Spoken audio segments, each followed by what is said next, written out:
मृत्यु जीवन का एक अटल सत्य है।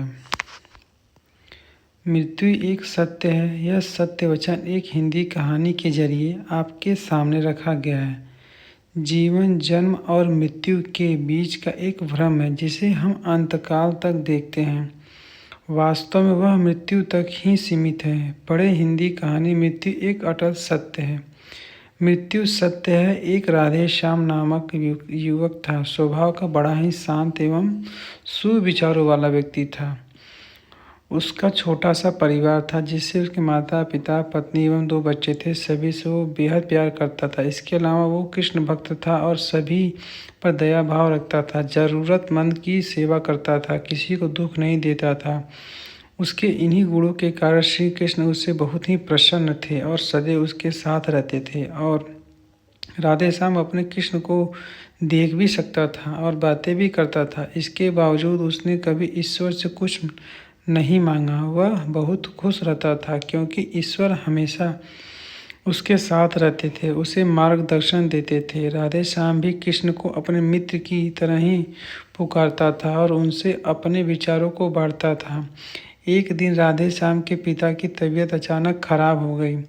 उन्हें अस्पताल में भर्ती किया गया। उसने सभी डॉक्टर के हाथ जोड़े और अपने पिता को बचाने के लिए मिन्नतें की, लेकिन सभी ने उसे कहा कि वो ज़्यादा उम्मीद नहीं दे सकते और सभी ने उसे भगवान पर भरोसा रखने को कहा। तभी राधे श्याम को कृष्ण का ख्याल आया और उसने अपने कृष्ण को पुकारा। कृष्ण दौड़े चले आए। राधे श्याम ने कहा, मित्र तुम तो भगवान हो, मेरे पिता को बचा लो। कृष्ण ने कहा कि मित्र ये मेरे हाथों में नहीं है। अगर मृत्यु का समय होगा तो होना तय है। इस पर राधे श्याम नाराज हो गया और कृष्ण से लड़ने लगा। गुस्से में उन्हें कोसने लगा। भगवान ने भी उसे बहुत समझाया पर उसने एक ना सुनी। तब भगवान कृष्ण ने उससे कहा, मित्र मैं तुम्हारी मदद कर सकता हूँ, लेकिन इसके लिए तुम्हें एक कार्य करना होगा। राधे श्याम ने तुरंत पूछा, कैसा कार्य? कृष्ण ने कहा, तुम्हें किसी एक घर से मुट्ठी भर ज्वार लानी होगी और ध्यान रखना होगा कि उस परिवार में कभी किसी की मृत्यु ना हुई हो। राधे श्याम झट से हाँ बोलकर तलाश में निकल गया और उसने कई दरवाजे खटखटाए। हर घर के ज्वार तो होती थी, लेकिन ऐसा कोई नहीं होता जिनके परिवार में किसी की मृत्यु ना हुई हो।